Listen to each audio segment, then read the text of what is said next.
Hey there and welcome back to another behind the scenes on a studio shoot. This time we were doing The Magician. This is for another upcoming workshop, Vintage Carnival. So we had Jolie from Jolie's Makeup Artistry doing the fabulous job on hair and makeup. And let me introduce you to Kimberley Fabian. She's a new model to the studio and it was absolutely fabulous to work with her. So on this shoot we had the Neewer CB200C and a softbox. I also had the Neewer inflatable LED lights. I had all sorts of props. Another Neewer LED light, as well as the Neewer TL60 light wand. I had the TL90 light wand, and I also had the CB300C with a snoot on it. My inspiration for this shoot was a really sort of sinister, creepy magician slash ringmaster. You know, the kind of guy that's sort of really sleazy and you can't trust him to save yourself. This is kind of where we were going, and let me tell you, Kimberley was absolutely fabulous for this. This is the new SJCam CJ30 action camera, which I used to record the rest of this behind the scenes. So we had some really cool props for this workshop. I had bought this plasma ball and I thought that would be really cool and sort of added a carnival atmosphere. And actually sort of the plasma beams, or whatever you call them, follow your fingers as you move around. So I was just showing Kimberley some of the shots. We had a pen and an old notebook, and I was just getting her to pretend she was writing down, I don't know, evil deeds or something like that. So she had absolutely fabulous expressions that she was pulling for this shoot. It was an absolute joy to work with her. So we had, you know, the vintage inkwell and the fountain pen, or the feather one. I found my crystal ball. If you saw the last vintage carnival shoot with Emily, I wanted to use the crystal ball, but I could not find it. So I found it and we used it for this shoot. There wasn't quite enough light, so I picked up one of the inflatables and popped it on the table to bring light into Kimberley's face. And that's one of the beauties of using some of these LEDs, especially the inflatables. They're really light, easy to work with. I had this idea of sort of suspending a playing card on the end of the wand. It didn't quite work the way I wanted it to, so I need to rethink that. But I did have Kimberley like pushing the cards around and doing a few sort of shuffling, and then I had her offering the cards towards the camera. Remember, you know, that old carnival trick about pick a card, pick a card. So I thought that was really good. I had Jolie jump in here and just to do a couple of little touch-ups and fix on the costume.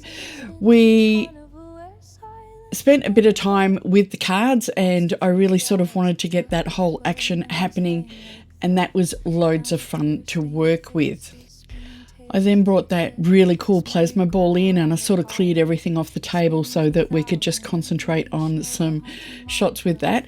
I've got this old top hat and I had this idea. I was looking for a rabbit and I did find one, but I thought, oh, wouldn't it be funny if she was pulling, you know, like this teddy bear out and it wasn't what she expected. And then she pulled this fluffy sheet out and that wasn't what she expected. She finally pulled out the rabbit.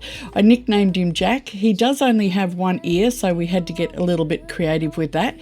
And then we had, you know, pulling the fabric out of the hat and doing all those sort of cheesy magician tricks. No offense to any magicians out there, but these were, you know, the really old ones. Jolie come in and did a couple of touch-ups. We pulled the set apart and I brought in my red chair and we just had her on the chair with the rabbit walking stick. He has quite a history, but it was fabulous to bring him in on this particular shoot as well. So wanted to get some sort of classic poses. We were doing sort of some cheesy stuff, leg over the chair and things like that, playing around with the LED lights and the RGB colouring that you can get on all of the newer RGB lights. So we had sort of greens and blues and reds and oranges and all sorts of things happening there. Just continuing to work with more poses, and we then we were trying to sort of work in the chair a bit more and get some standing poses.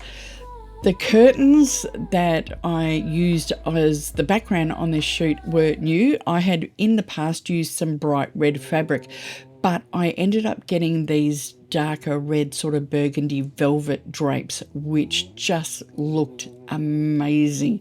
So they were another fabulous addition to the studio and to use on the background in this shoot. More poses, just mucking around, playing with the walking stick and doing some cheesy moves and things like that. We were having an absolute blast, just trying to get more moves and different looks and things like that for this shoot. Jolie again coming in and just fixing up the pants.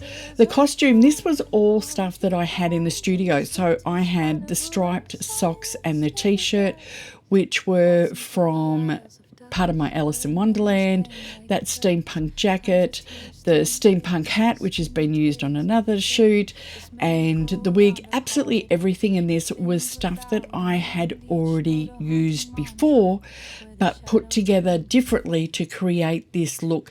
And I loved how the dark jacket, the hat and the pants sort of added to that sinister feel of this character, who we called Roberto. And the black and white striped shirt and the pants just sort of added that little element, almost like a mime type thing. And then of course we had to get in and get our obligatory team shoot at the end, and that's pretty much it. I will share some of the images with you now. In the delicate embrace of a chill that feels so right, the Ferris wheel stands silent now, a sentinel of pain. Its creaking frame tells stories of love lost in the rain. Dim lights flicker eerily, casting shadows on despair. In the heart of this misfortune we find solace in the air. Come dance beneath the circus skies, where the lost and lonely lullabies weave tales of joy and haunting cries. In this vintage carnival where silence never dies.